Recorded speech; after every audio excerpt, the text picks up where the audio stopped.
जयराम जी लोकसभा रो चुनाव अब नज़दीक आई गयो है। अभी आप विधानसभा रो चुनाव निपटो ही है और अब जो है अप्रैल मई महीना लोकसभा रो चुनाव है और लोकसभा रो चुनाव री तैयारियां पार्टियां चालू कर दी थी है। आज अटे राजसमंद में कांग्रेस पार्टी री एक बड़ी मीटिंग है जन में राजसमंद प्रभारी रूप में शकुंतला रावत एक बड़ी नेता अटे राजसमंद में आई है।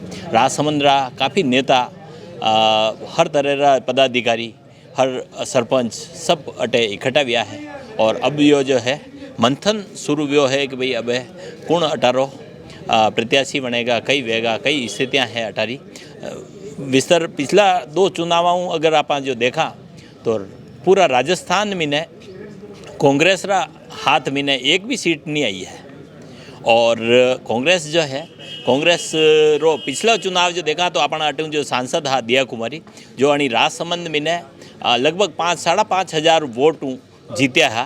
तो देखो जाए तो कांग्रेस रा लिए जो है यो रास्तो बड़ो कठिन रहने वालो है और अभी जो सरकार बीजेपी री बनी है तो अणी ने देखता लगा भी कांग्रेस जो है बड़ी कठिन राह है लोकसभा री, लेकिन कवायद अणी री शुरू वेगी है, मीटिंगा शुरू वेगी है। अब टिकट रा दौर मिलवा वाला है, टिकट कहीं ने मिलेगा, कई स्थिति वेगा हर स्थिति। और अभी जो है ये जो प्रभारी आया है अणोरी भी आप बात होना।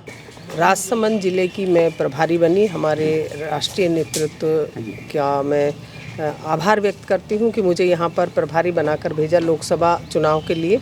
और लोकसभा चुनाव के लिए आज जिला हेडक्वार्टर पर मीटिंग रखेंगे और जिला हेडक्वार्टर पर मीटिंग रखने के बाद में हम प्रत्येक विधानसभा वाइज दोनों ब्लॉक अध्यक्षों को बुला करके और भी जो जनप्रतिनिधि हैं, प्रधान है, सरपंच है, ex MLA, x MP, present MLA, MP जो भी हैं सभी की राय ली जाएगी। और जो अपनी जनप्रतिनिधि नहीं है तो भी अगर आम व्यक्ति है वो भी अपनी राय देगा कि कांग्रेस पार्टी से किसको टिकट देना चाहिए, वो विजयी यहाँ से हो सकता है। हम सर्वे करके हमारे प्रदेश अध्यक्ष महोदय और राष्ट्रीय अध्यक्ष महोदय को सौंपेंगे, इसलिए आज हम यहाँ राजसमंद में आए। मैडम, कार्यकर्ता में कहीं ना कहीं कमजोरी कांग्रेस में दिखाई दे रही है और राजसमंद में तो बहुत ज़्यादा, तो इसको किस तरह पूरा करने की कोशिश करेंगे? कमजोरी कहीं भी दिखाई नहीं देती, ये समय और वक्त होता है कि भाई किस तरीके से पार्टी अगर हार गई तो इसका मतलब ये नहीं है कि कमज़ोर है कार्यकर्ता। कार्यकर्ताओं में बहुत जोश है और कार्यकर्ता आप देखेंगे कि अभी एमपी का जब चुनाव होगा तो बड़े जोश के साथ चुनाव लड़ेगा। एक तरफ राहुल गांधी जी की न्याय यात्रा चल रही है, एक तरफ आपके इंडिया अलायंस के गठबंधन जो पार्टियां छोड़ के जा रही है, उस पर क्या कहना है? देखो, ये शीर्ष नेतृत्व का काम है। राहुल गांधी जी की जो न्याय यात्रा चल रही है वो बड़ी, आप देख रहे हैं कि किस तरह से उसमें जन सैलाब आ रहा है। जो जनता का जो उसमें एक राहुल जी के प्रति जो लगाव है, जो उनके प्रति जो एक मैं मानती हूँ कि उनकी जो भावना है जो उस यात्रा में आपको देखने के लिए मिल रही है। और गठबंधन में कौन कहाँ जा रहा है उसके जाने से कोई कांग्रेस पार्टी पर फर्क नहीं पड़ने वाला। पूर्व में विधानसभा चुनाव के दौरान ये कहा गया था कि इस बार टिकट थोड़ा जल्दी दिए जाएंगे जहां मुश्किल सीटें होगी, हालांकि वहां वैसा हो नहीं पाया, मगर लोकसभा में भी पुनः यही कहा जा रहा है कि थोड़ा सा जल्दी इस बार टिकट डिक्लेयर कर दिया जाएगा। तो क्या राजसमंद लोकसभा एक ऐसा क्षेत्र है जो कांग्रेस के लिए एक मुश्किल चुनौती रहा है, तो यहाँ पर चेहरा जल्दी घोषित किया जाएगा या क्या स्थिति रहने वाली है? चुनाव, हर चुनाव ही चुनौती होता है, लेकिन ये जरूरी नहीं है कि कोई जल्दी डिक्लेयर टिकट कर दें तो वह चुनाव आसान हो सकता है, क्योंकि चुनाव नाम ही उसका चुनाव है। तो वो चुनाव तो सारे ही एक जोरदारी से चुनाव को लड़ना पड़ता है और ऐसा कुछ नहीं है कि जल्दी डिक्लेयर करें। ये तो पार्टी का जो शीर्ष नेतृत्व का हमारा निर्णय होगा, उसी तरीके से निर्णय किया जाएगा। मैं कार्तिक चौधरी कांग्रेस लोकसभा का टिकट मांग रहा हूँ राजसमंद से, क्योंकि मैंने लंबे टाइम से एनएसयू यूथ कांग्रेस में काम किया है।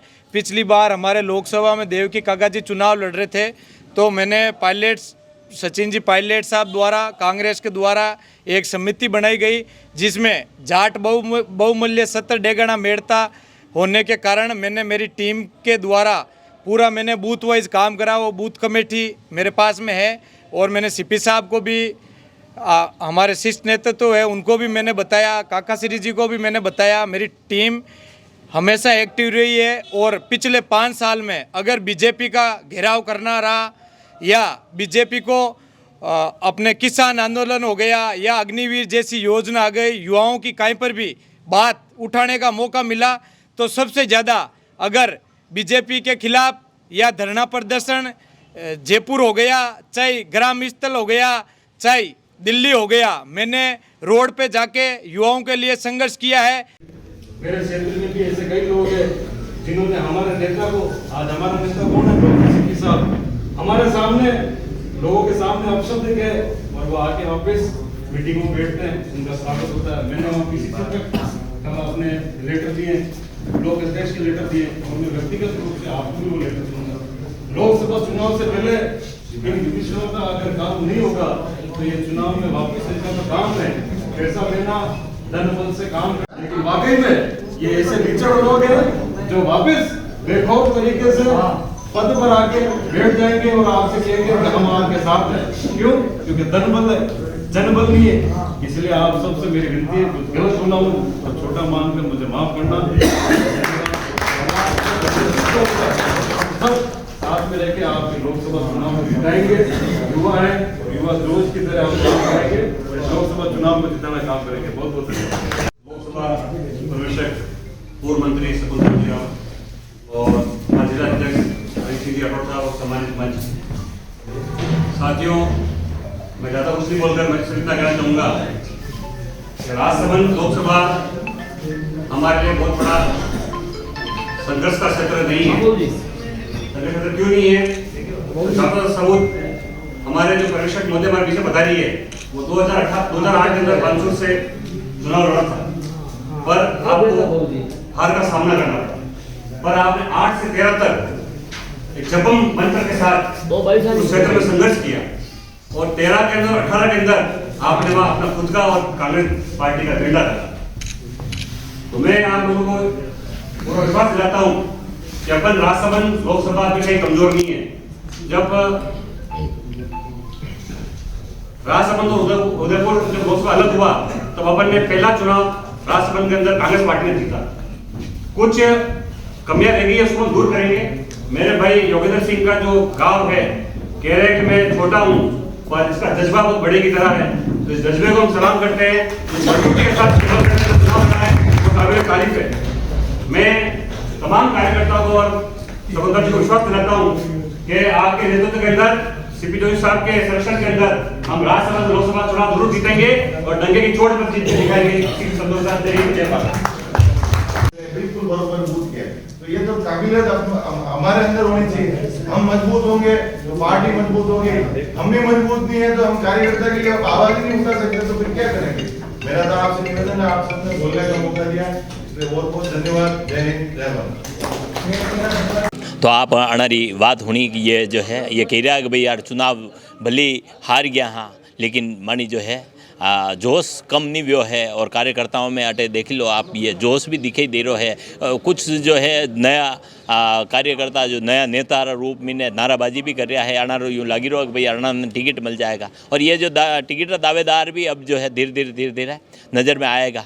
हर राजनीतिक उठापटक आप तक पहुँचाता रहेगा। आप देखता रहो खबरा मेवाड़ी।